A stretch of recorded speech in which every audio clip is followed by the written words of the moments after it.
Hi, welcome to Miss Beth's Steaming Through Life Challenges. Today we will be going over how the scientific method can be used in photography. Look at me, you're probably wondering, why is she standing behind a gigantic empty frame? Well, my question to you is, why are the frames always this shape, like a rectangle? Why? Why does every frame has to be a rectangle? As far as my experience, I've lived quite a few years, but in all the years, I've hardly seen any frame, for the most part, other than a rectangular frame. So that's my big question. We're going to be saying questions and questions and questions. Why? Because I want to know why is the majority of photography frames that we put our pictures in, as well as, guess what? The actual picture itself has to be generated to come out in the form of a rectangle. Why? Why? Why? Well, let me find out. Let me look at my notebook and just write down, jot a few little things down. First, like I said, we're going over the scientific method and we're using it in photography. Our big question today is, why are photo prints in the form of a rectangle? Why are photo prints in the form of a rectangle? Okay, but I'm going to do one more thing. You guys are going to have to do the research.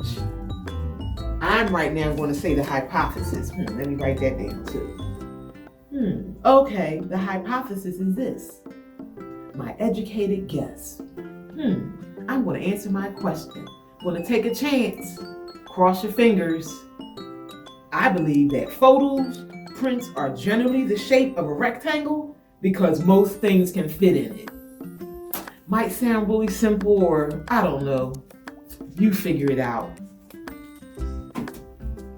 You're going to have to do the experiment. That's the next part. I'll leave that up to you.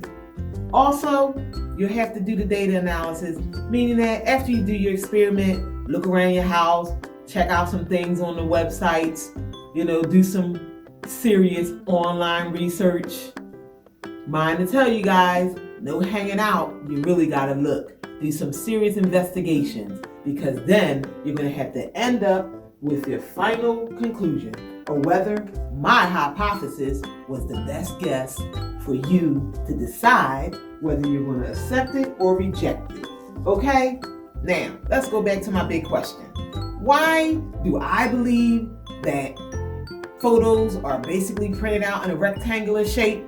Is because, look, I have this handy, beautiful family album.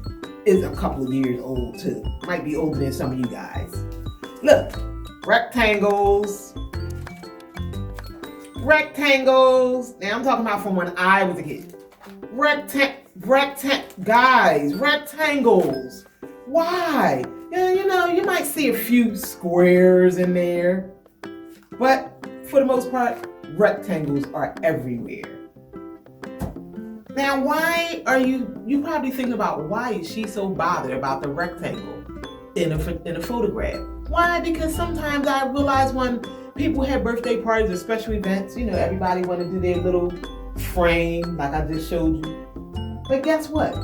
Sometimes I don't want to have to put my beautiful heart inside of a rectangle. There's that shape again. Maybe I want the outside of my things to actually be the shape of a heart. Maybe I want my picture to be printed out like a heart, not a heart on top of a rectangle. Or, you know what? Maybe, look at this thing. My face is inside of a circle, but guess what the perimeter is made out of? A rectangle or a square. Either or, take your pick. They're from the same family pretty much. Maybe I just want it to be a circle, a plain circle. I don't want my circle to be inside of a rectangle or a square.